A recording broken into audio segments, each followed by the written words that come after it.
دكتور عارف، بداية أهلا وسهلا بك. اهلا وسهلا والف مبروك لشباب الاهلي ولجمهور الاهلي الرائع ولشباب الرياضه في كل مكان في ليبيا.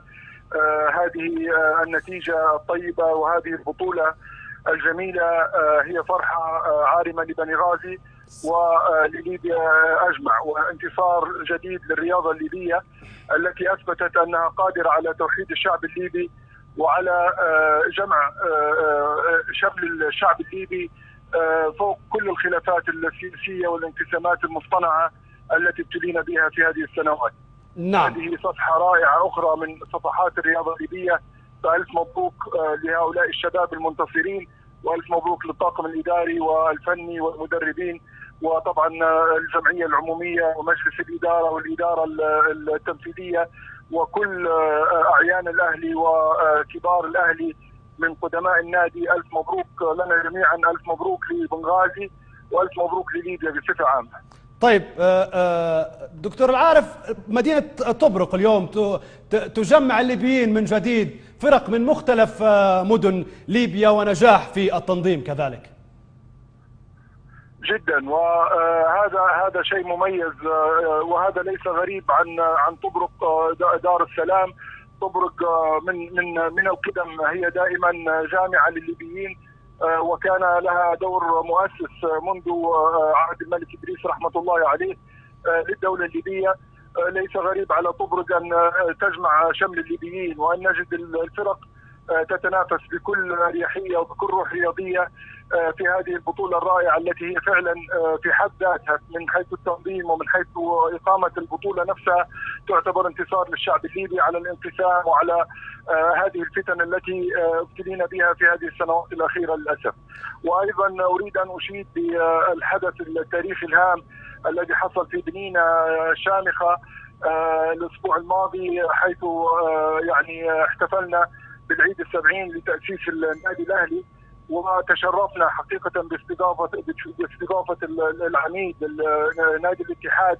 هؤلاء الشباب جاءوا من طرابلس بالسيارات وبالطائرة ليشاركوا النادي الأهلي أفراحه، فشكرا لهم جميعا وشكرا لهذا النادي العتيد حقيقة العريق. فأيضا في تلك المباراة أثبتت بنينة وبنغازي كما أثبتت طبرق اليوم وفي هذا الاسبوع يعني اثبتت حقيقه انها مدن جامعه، مدن جامعه لجميع الليبيين تتعالى وتتسامى عن الفتن والانقسامات، ولها القدره ان تكون بوتقه لصنع ليبيا من جديد، لاحياء ليبيا الموحده، ليبيا الحره الجميله الرائعه التي تسمو باخلاقها وبمعانيها الساميه ان شاء الله. نعم. الكثير من الجماهير تتحدث عن الدعم اللي تقدمه لإدارة النادي الأهلي بنغازي في الفترة السابقة، وأنت تقدمت باستقالة في فترة ماضية. الحديث عن دعم مالي كان في فترة الاحتفالات بقيمة ما، وهناك أيضا الحديث عن 200 ألف دينار سيتقدم كذلك لفريق كرة الطائرة.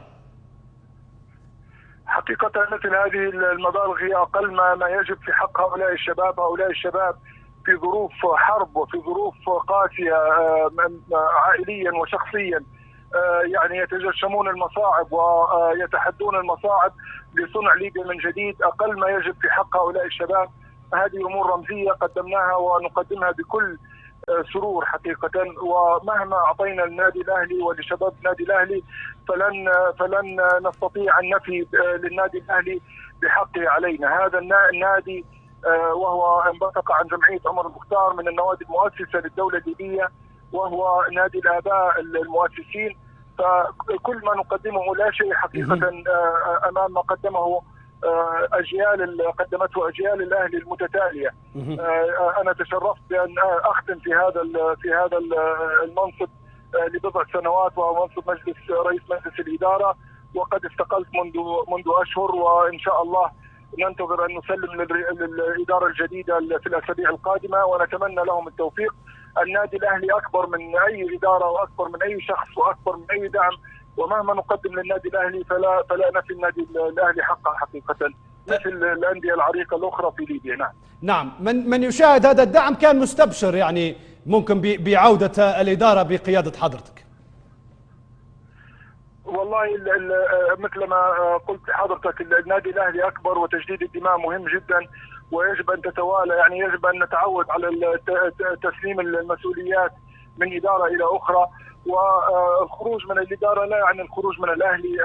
انا عضو في النادي الاهلي واتشرف بذلك، وقد اكدت لي رئيس رابطه المشجعين اليوم صباحا بانني عضو في هذه الرابطه، واتشرف بان اكون عضو مع زملائي ابناء الاهلي، وسنخدم الاهلي دائما، يعني بغض النظر عن الاداره من عدمها.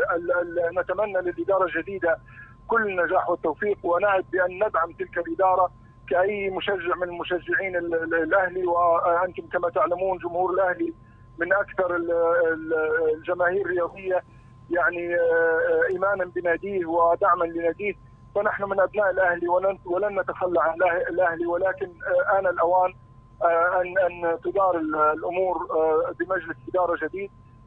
نتمنى للمجلس الجديد كل نجاح، ونحن خدام للأهلي بغض النظر عن من يدير النادي. طيب، في كلمة أخيرة دكتور العارف نايض رئيس نادي الأهلي بنغازي السابق، بعد هذا التتويج وبعد الاحتفالات في الفترة السابقة، الكل يستبشر بأن تكون المرحلة المقبلة للنادي أكثر ازدهارا من أجل العودة للتتويج بالبطولات من جديد.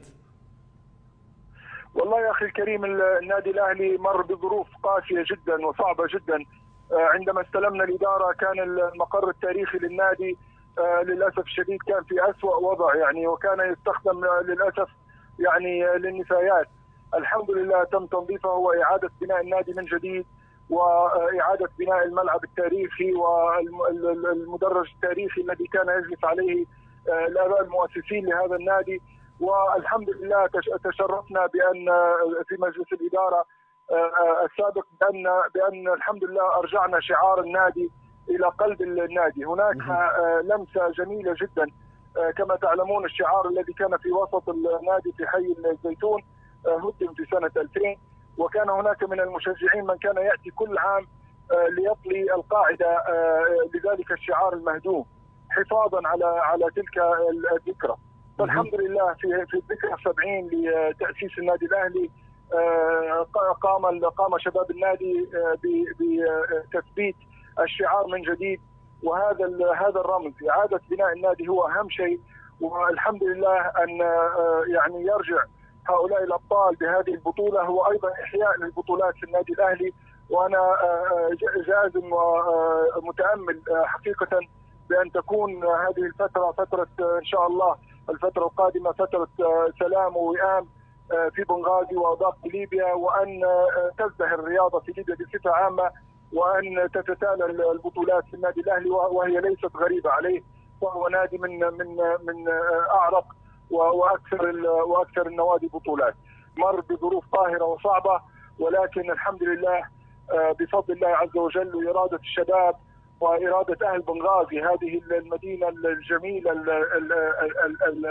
الناعمة من ناحية والعصية من ناحية أخرى، هذه المدينة الرائعة استطاعت أن تغلب الموت وأن تغلب القهر وأن تغلب الحرب، وأن تقول نعم للحياة من جديد ونعم للازدهار من جديد. رأينا ذلك في الاحتفالات الرائعة للذكرى 70، ورأينا ذلك في هذا الجمهور الرائع الذي شجع النادي شباب الطائرة في البطولة في طبرق، ونراها الليلة في هذه الاحتفالات الرائعة في بنغازي. فهنيئا لبنغازي، وعاشت بنغازي وعاشت ليبيا إن شاء الله حرة أبية سعيدة مزدهرة إن شاء الله. شكرا جزيلا لك دكتور العارف النايض رئيس النادي الأهلي بنغازي السابق. شكر موصول أكيد لك على الكثير من الرسائل اللي وجهتها كذلك لنادي الأهلي بنغازي، وكذلك لأبطال الطائرة اليوم ومن حققوا اللقب. شكرا جزيلا لك.